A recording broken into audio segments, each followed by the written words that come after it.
ખેડામાં સાબરમતી અને વાત્રક નદીના પાણીના પ્રવાહને કારણે બે ગામો વચ્ચે વિવાદ સર્જાયો છે. તો વરસાદને કારણે ખેતરોમાં પાણી ભરાતા ખેડૂતોની મુશ્કેલીમાં વધારો થયો છે.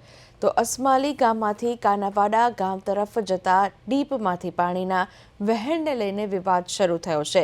રામપુરા ગામના લોકોનો દાવો છે કે અસમાલીના લોકો જેસીબી લઈને ડીપ તોડવા આવ્યા હતા, જેથી નદીઓના પાણી ફરી વળતા ખેડૂતો વચ્ચે તણાવની સ્થિતિ સર્જાઈ હતી.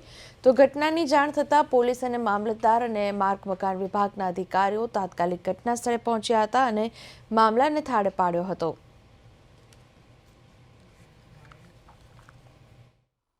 હાલમાં જે જગ્યા ઉપર આપણે ઊભા છીએ, આ જગ્યાની પરિસ્થિતિ તમે જોવો છો કે એકદમ પાણીનું ફ્લોર સતત ચાલુ રહે છે અને અમારી એક જ લાગણી અને માગણી છે કે આ રસ્તો કાયમી ધોરણે ચાલુ રહે, એટલે આ હોલ્ડિંગ નીચે નારું એટલે એક નાનો એવો બ્રિજ બનાવવામાં આવે, તો જેથી કરીને લીંબાસી, વસ્તાણા, કાનાવાડા, રામપુરા, અસામલી આ બધા ગામ છે પાલ્લા સુધીનો સંપર્ક થઈ શકે અને વાહન વ્યવહાર પણ ચાલી શકે અને ખેડૂતોનો અગવડ ના રહે.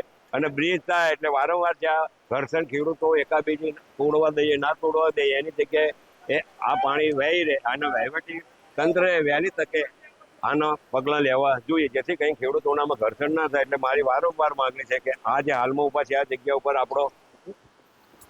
જગ્યા ઉપર આપણો બ્રિજ બની જાય તો આ કાયમી ધોરણે આ પ્રશ્ન હલ થઈ જાય. મિલરામપુરા ગામ અને અસામલીથી નીકળતો અલંકાસ કુદરતના ઓલાથી વરસાદ બહુ પડ્યો. વરસાદ એ આપણા હાથમાં નથી, ભગવાનનું છે. વરસાદ બહુ પડવાથી પાણી અલંગ ઠેકીને આવ્યું, અલંગનો પાળો. તો અસામલીના મોટું 200-500 નું ધારું આવી અને કે અમે અહીંયા મોટો નિકાળો કરી નાખવી એટલે બધું પાણી અમારા મિલરામપુરામાં આવે અને અલંગથી મિલરામપુરા ગામ 7 ફૂટ નીચું ગામ છે. એવી ભૌગોલિક પરિસ્થિતિ છે. જો અહીંયા કાપીને કાઢી નાખે પાણી તો અમારા ગામમાં 200 થી 250 ઘર પડી જાય.